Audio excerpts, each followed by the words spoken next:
Could this ancient text reveal to us the actual meaning, truth, and power behind our sexual encounters?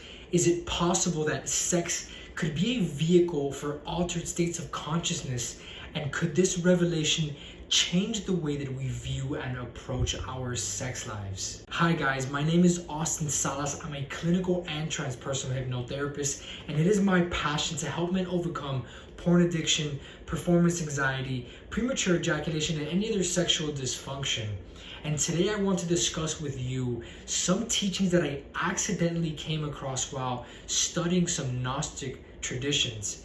And it's all about the nature of sex. Gnostic scriptures like the Nag Hammadi, the Gospel of Philip, and the Gospel of Thomas predate the canonical Gospels, and they allude to something called the Sacrament of the Bridal Chamber, and mention this as a means to attain Christhood or Christ consciousness. So what exactly is the Sacrament of the Bridal Chamber, and why is it mentioned in these esoteric texts? The Nag Hammadi suggests that it is a physical yet controlled intercourse, a union without orgasm but with a deep psychic merging. And I quote, "What is the bridal chamber if not the place of trust and consciousness in the embrace?"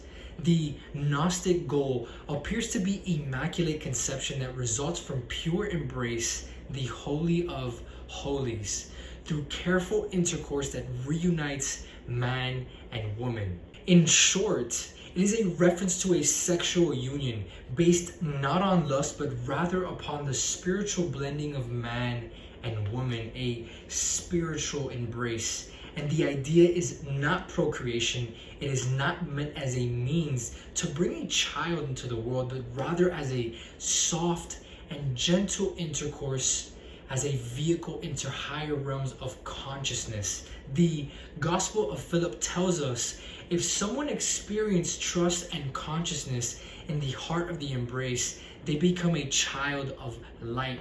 And very similarly, the Nag Hammadi states, all those who practice the sacred embrace will kindle the light. They will not beget as people do in ordinary marriages, which take place in darkness. According to the Gnostics, this spiritual reunion of male and female is the way in which we return to the kingdom and regain our primordial power and wholeness.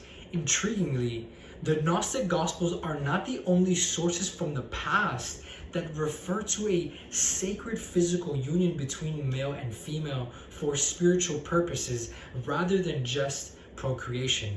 Lao Tzu references this transcendental union in the Hua Hu Ching, I hope I pronounced that correctly. He recommends controlled intercourse. Our idea is, or rather his idea is, angelic dual cultivation, in which conventional orgasm is avoided in favor of the opportunity for a man and woman to mutually transform and uplift each other into the realm of bliss and wholeness. The key is intercourse led by spirit rather than the sexual organs.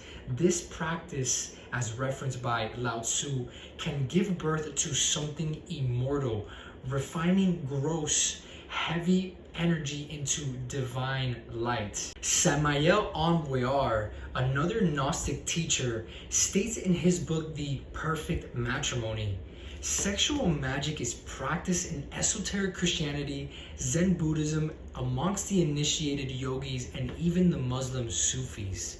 Sexual magic was practiced by the mysterious tribes of Central America like the Maya, Aztec, and even the Inca.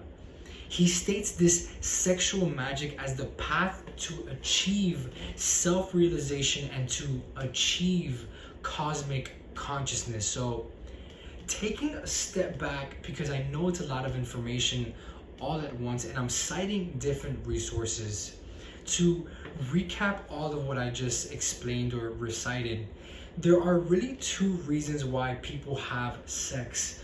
One, we are trying to populate the world and reproduce, which is of course biologically hardwired into our minds and into our physiology. Yet this is purely animalistic. These ancient texts are referring and suggesting that we use sex as a means for spiritual realization, as a means to connect to our innermost truth and nature, which contrasts from what we experience in our day-to-day lives and what we've been taught sex is all about. So the question remains, have we been looking and approaching sex the wrong way? Have we been manipulated to believe something different about the purpose, the meaning, the power behind sex and its possible spiritual benefits? Is it possible that sacred sexual union based upon controlled intercourse is indeed a path to heightened spiritual awareness? Perhaps the only way to discover the truth is to attempt to recreate the experience of the sacrament of the bridal chamber for ourselves. As the Gospel of Philip says, seek the experience of the pure embrace. It has great power.